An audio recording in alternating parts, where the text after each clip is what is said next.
Swayam Prabha. Digital India. Educated India.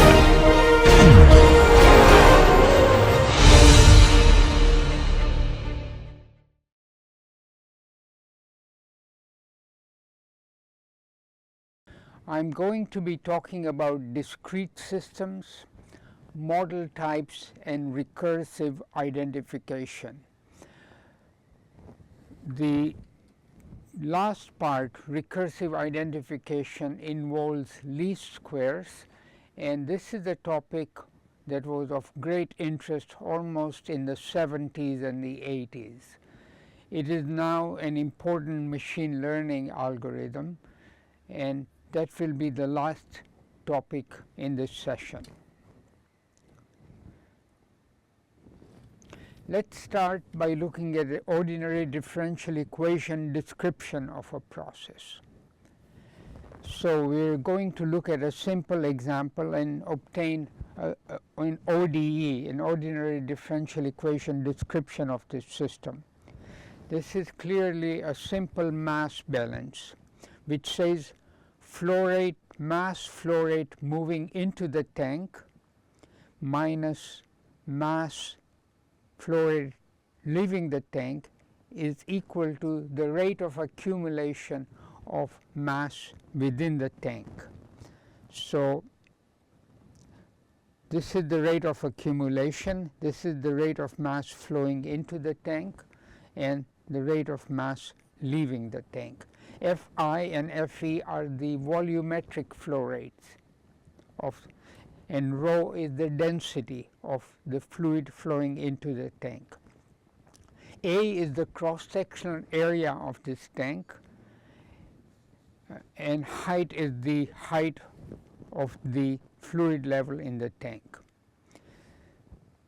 So this can, and also we assume that the flow rate leaving the tank is equal to H divided by K.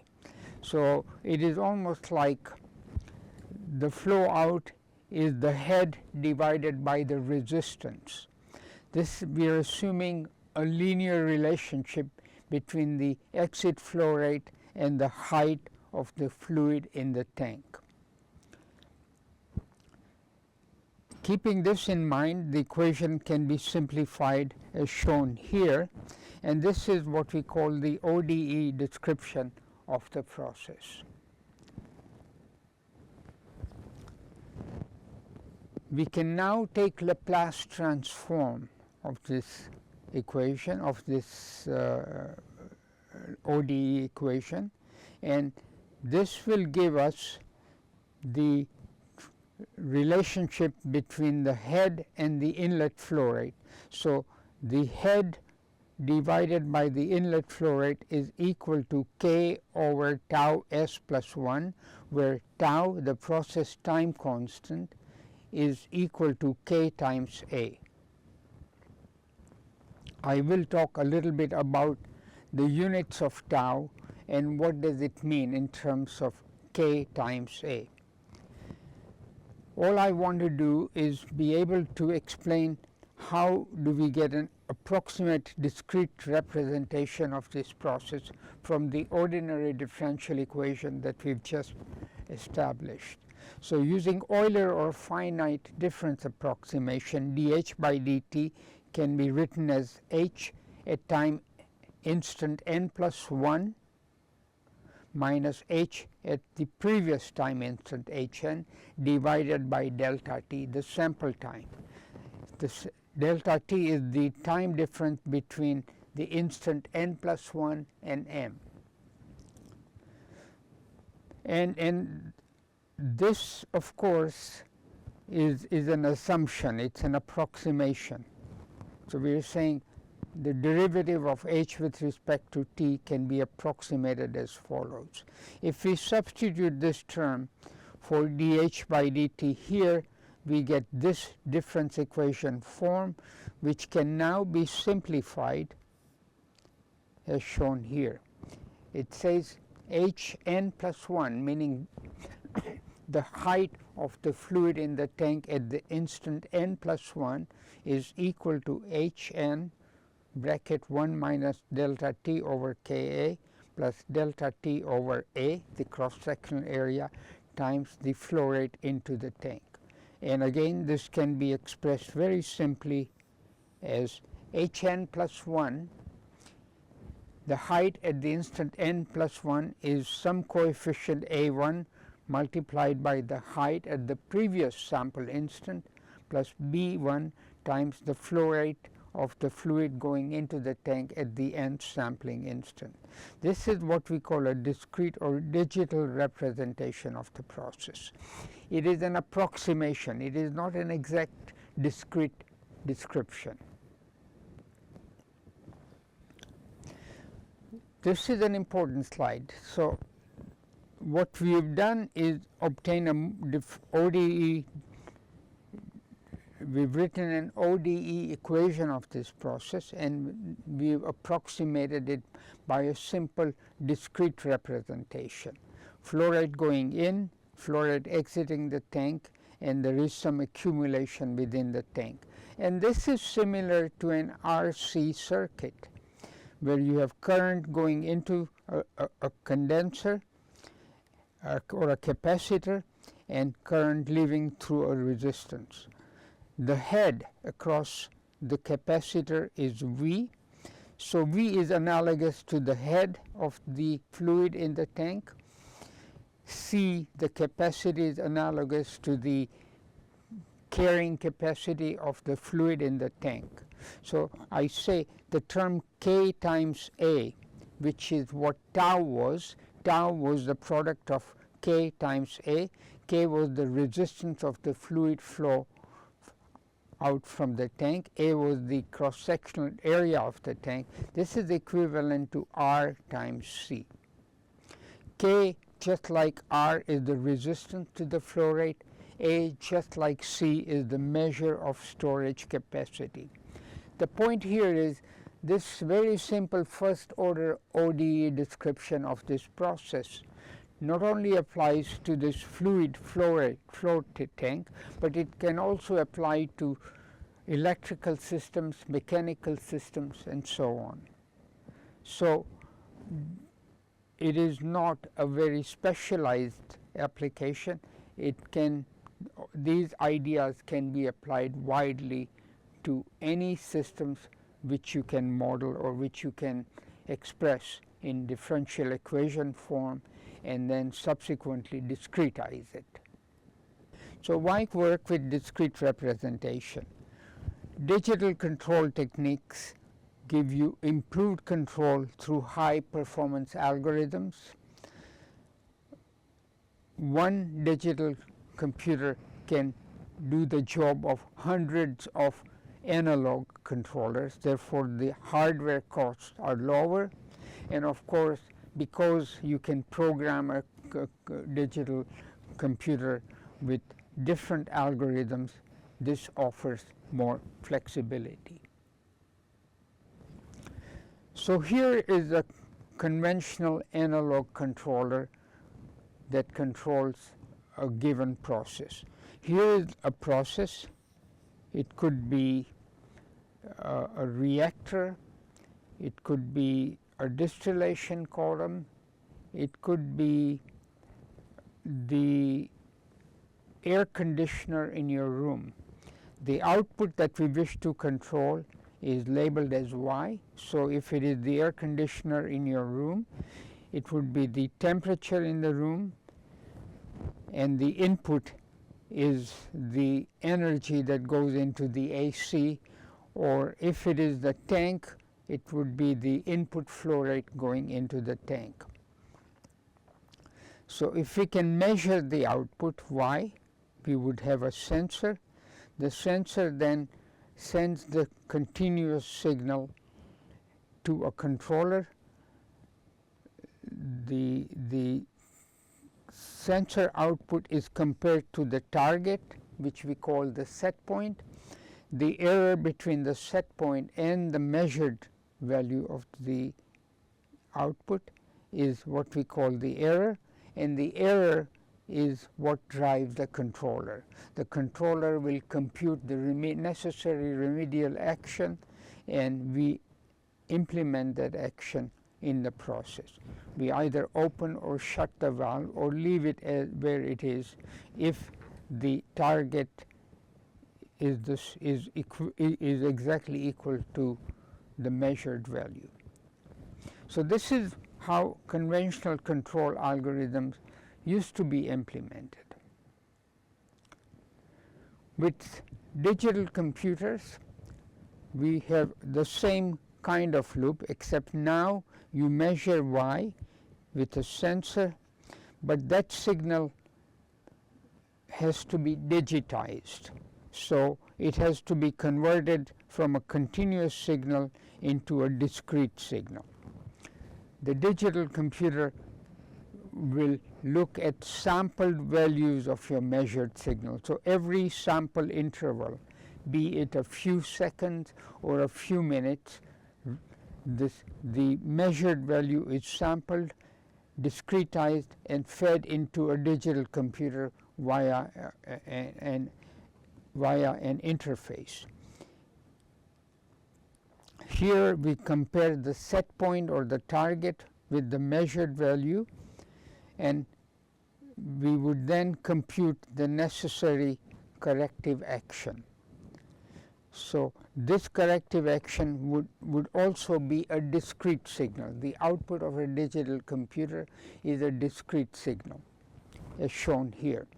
Well, this is not a signal that you can send to the process, to an actuator. The actuator typically is a valve, so you cannot send such signals to an actuator. You have to convert this into a continuous signal, and one way of converting this into a continuous signal is pass it through what is known as a zero order hold device. ZOH stands for a zero order hold device. So it simply converts this discrete signal into a continuous signal as shown here. And the purpose of a zero order hold device is simply to hold the output to wherever the last value was, and so on. So this continuous signal is sent to the process, to the actuator, typically a valve, and that would be the remedial action to make sure that the output matches the target value. So in a typical digital control system, the process variable is sampled and converted into a digital signal via an analog to digital converter, ADC. The digital computer performs the control calculations. It will compare the measured value with the target value, and then the signal to the final control element, FCE, typically a valve, is sent via a digital to analog converter and a zero order hold device.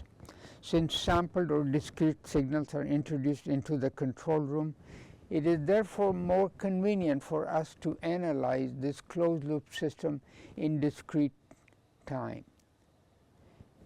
And so let's look at methods of exact discrete process representation. Here is a finite difference method for digitization. dy by dt is a function of y and x. Y would be the output, x is the input, and we can always do the Euler approximation of the derivative of y with respect to t as we did earlier. So y n plus 1 corresponds to the sampled value of the output at the n plus 1 sample instant, and y n is the sampled value of the output at the nth sampling instant. Delta t is the integration interval. So this approximation applied to here gives us this equation. This is what we call the Euler or the explicit finite difference approximation of the derivative. So consider this example that we looked at earlier. dy by dt is minus 1 over tau y plus 1 over tau x. X we've relabeled u, the input, as x. In Laplace domain, this expression is as shown here. Previously we had a slightly different gain, but so in Laplace domain this corresponds to this continuous time description of the system. The finite difference approximation for this case is dy by dt is approximated as yn plus 1 minus yn divided by delta t, and this is equal to minus 1 over tau yn plus 1 over tau xn. And it can be rewritten in this form and simplified as this. So it simply says the output at the n plus 1 sampling instant is a1 times y at the nth sampling instant plus b1 times the input x at the nth sampling instant. Important to remember, this is only an approximation, and it is only good as long as delta t, the sample instant, is relatively small than tau. If you were to work out the units of tau are units of time. Remember, tau typically in the fluid flow experiment, in the tank experiment, was the product of K times A, the resistance to flow rate times the cross-sectional area. If you go back and work out the units of tau, they would be the units of time. Okay. So let's see if we can get what we call exact discretization. So the previous slide from Laplace domain is sy of s minus y at time 0, the initial conditions. This is equal to minus 1 over tau y of s plus 1 over tau x of s.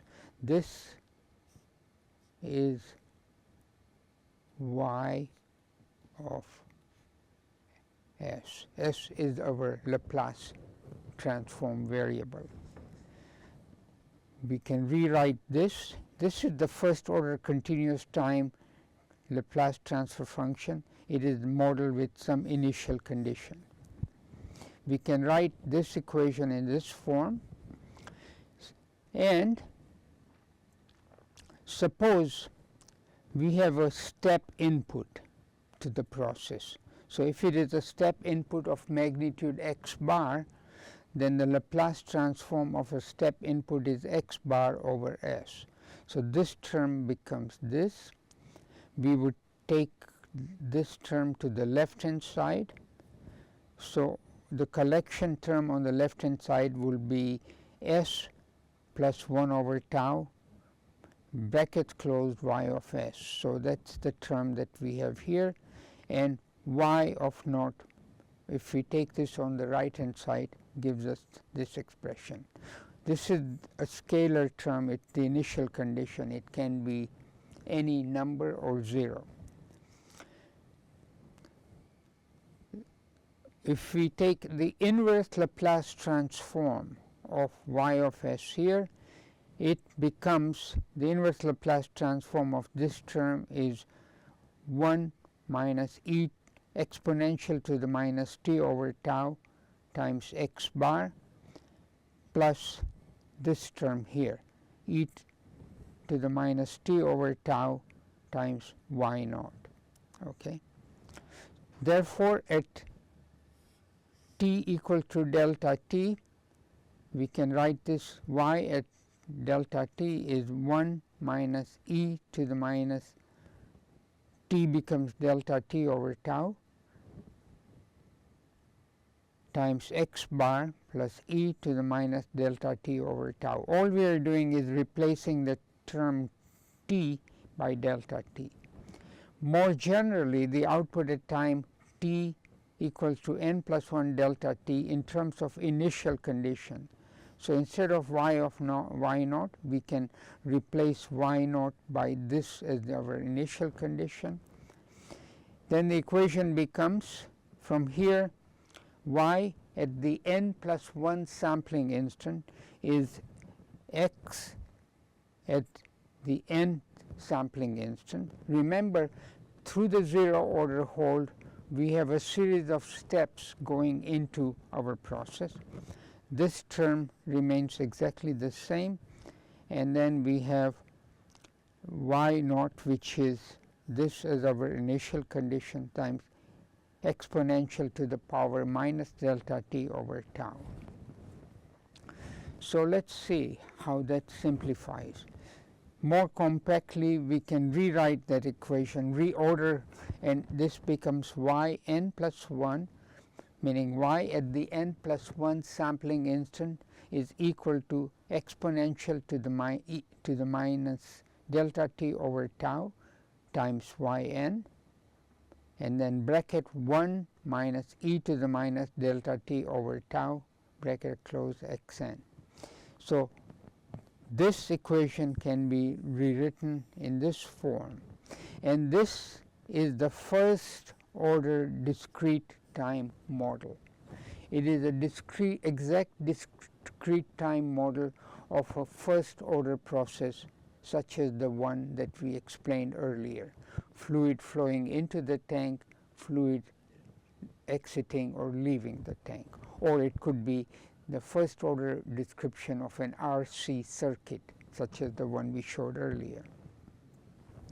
Important to know that y of t will match yn, the continuous time variable will match yn exactly at the discretization or sampling interval.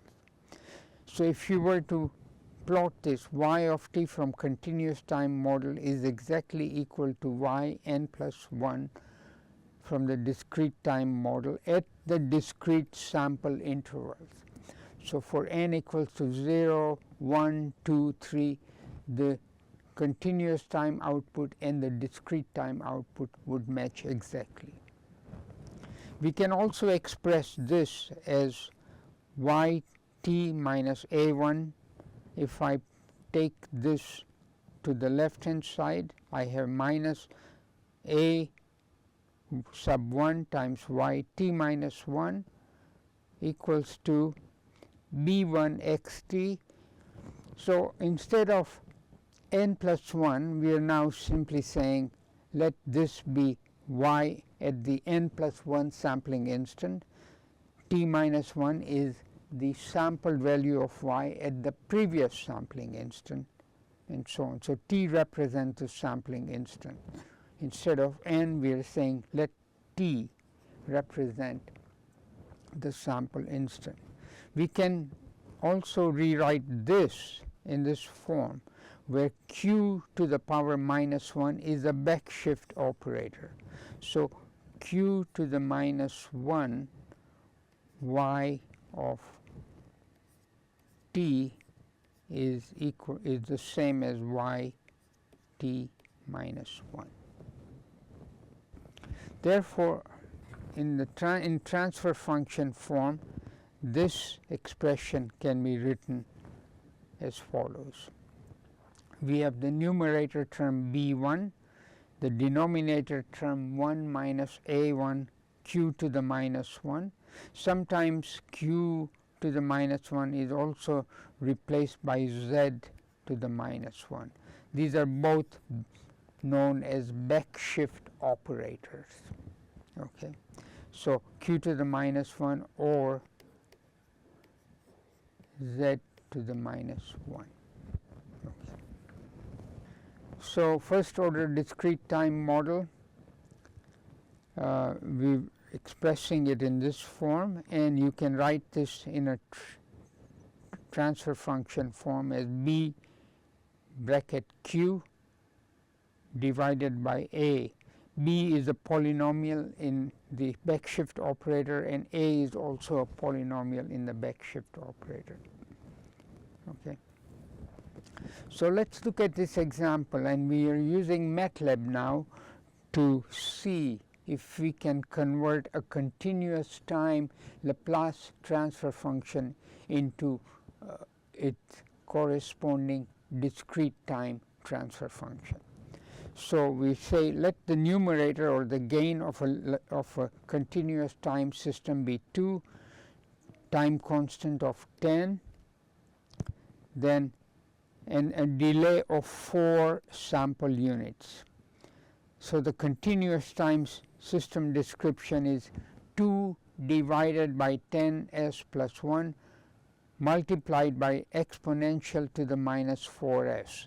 This is the time delay in the input. So if you implement an input, if you send a signal to the final control element, because of time delay, such as time lag because of fluid flow, for example, that the effect of that input will only be felt on the output 4 time units later. Okay, so this is often written as 2 10s plus 1 e to the minus 4s. So in MATLAB, the function, we represent this as a continuous time system, and now we'd like to convert this into a discrete time system, and we have to choose a sample time. And remember, the sample time has to be roughly 1/5 or less, or 1/10 of the dominant time constant. So the time constant here is 10. So if we choose the sample time to be 2 units of time, then the discrete time system description is obtained via this function continuous to discrete, C to D. We feed in the continuous time system as we defined earlier. Here is our sample time, and we would like to convert the discrete time signals before they go into the final control element with a 0 order Hall device. And here is the discrete time description of the system. So the discrete time description is 0.3625 divided by 1 minus 0.8187 z to the minus 1. If you multiply both numerator and denominator by z to the minus 3, this is what you would get. So our discrete time delay is z to the minus 2. 4 divided by 2 is 2 sample interval delay, and then we always have a unit sample delay because of the discretization and the 0 order Hall device. So the 1 sample time interval delay interval with plus 2 gives us z to the minus 3. So this is our discrete time function in the backshift operator z to the minus 1. So we write it as follows. The input u of t is 0.3625 z to the minus 3. The output is 1 minus 0.8187 z to the minus 1. So this is the denominator. And we would write this in backshift operator as follows. Y of t, the current output is 0.8187 times the previous sample output plus 0.3625 times the input at the 3 sample intervals ago. That's the delay, because we had a delay of 4 units of time in real time, and we add to that an additional 1 unit delay because of the discretization operation and the 0 order Hall device. So in general, a linear discrete time model can be written as follows. Y of t is a transfer function g. G is a transfer function with numerator and denominator polynomial. Now we're using, again, we're mixing the backshift operators q and z, and they are equivalent. So y is g times u of t plus h times e of t. So this term theta should be here.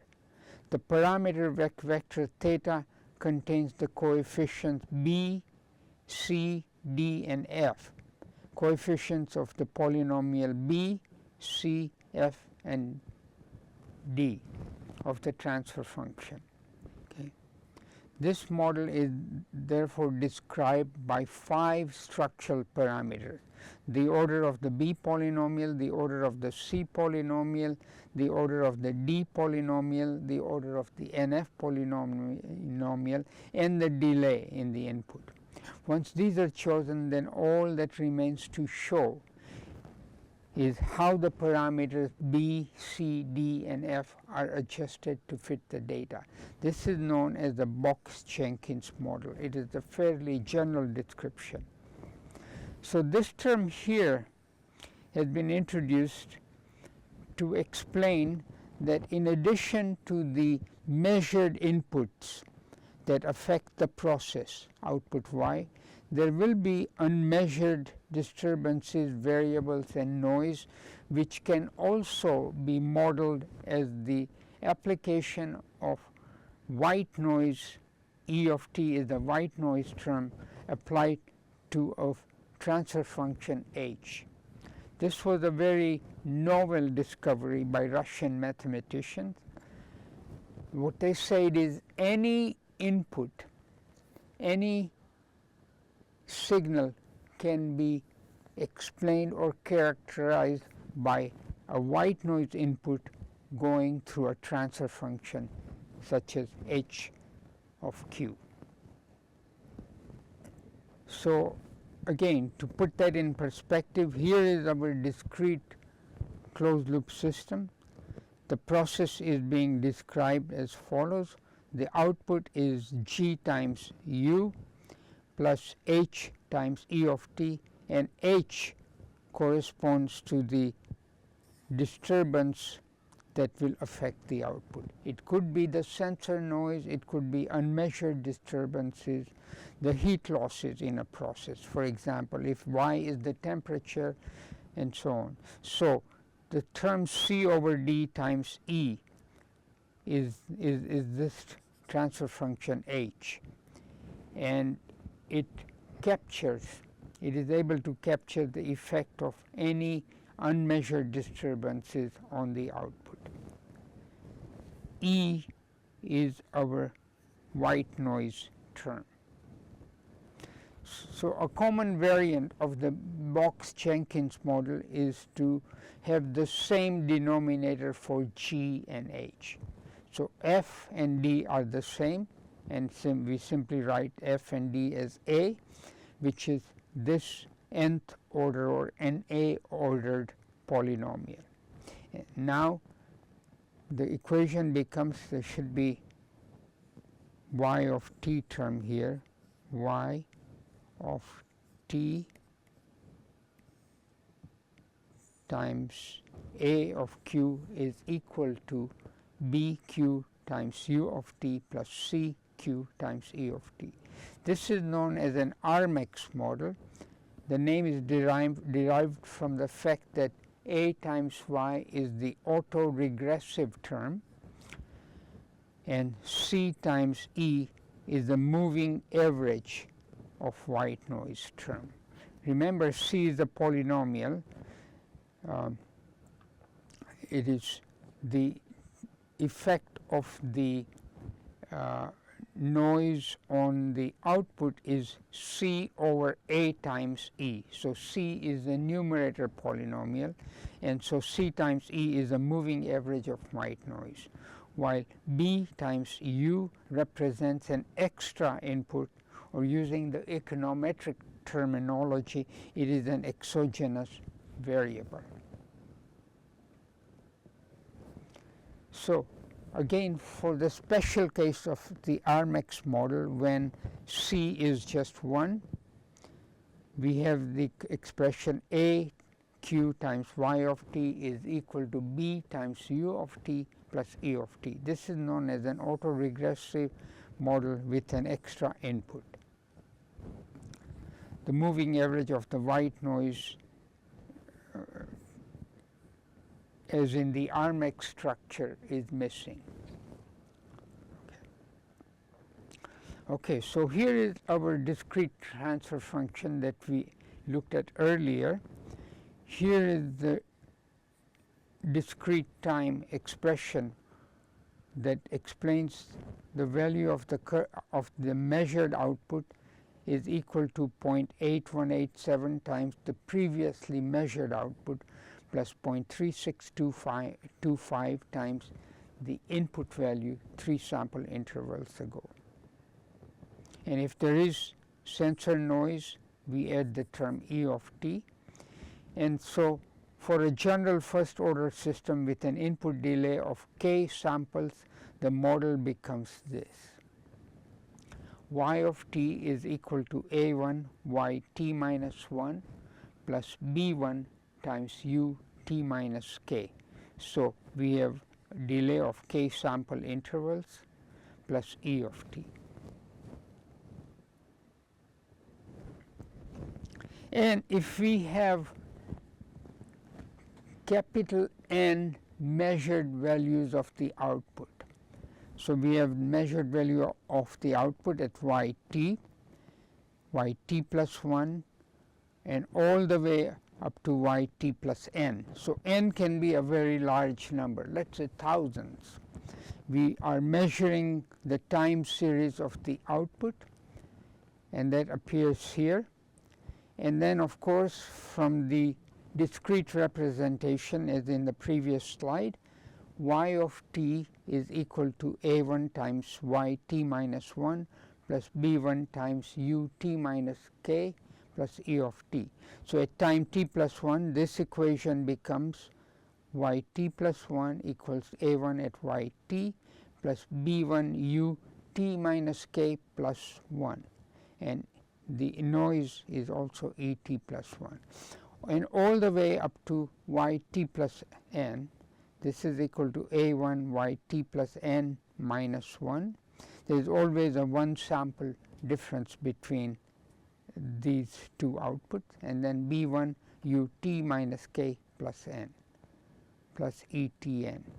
So we can write this in a very compact form in this vector matrix equation, where capital Y is equal to phi times theta plus E. So Y is an n by 1 vector. We put all the values of Y in this vector. Phi is the n by 2 matrix. The first column of phi is all the previous outputs, yt minus 1, yt all the way up to yt plus n minus 1. The second column are all the inputs, ut minus k, ut minus k plus 1, and all the way t minus k plus n. And theta, so phi is this, y is this, and theta is a 2 by 1 vector. So so this is a 2 by 1 vector. The coefficient of the first column will be multiplied by A1, the second column will be multiplied by B1. So the n by 1 vector is equal to this matrix multiplied by theta, and E, the exponential term, is also an n by 1 vector. Okay, we are now going to see how to collect all the measured values of output y's and the input and see if we can estimate the coefficients a1 and b1.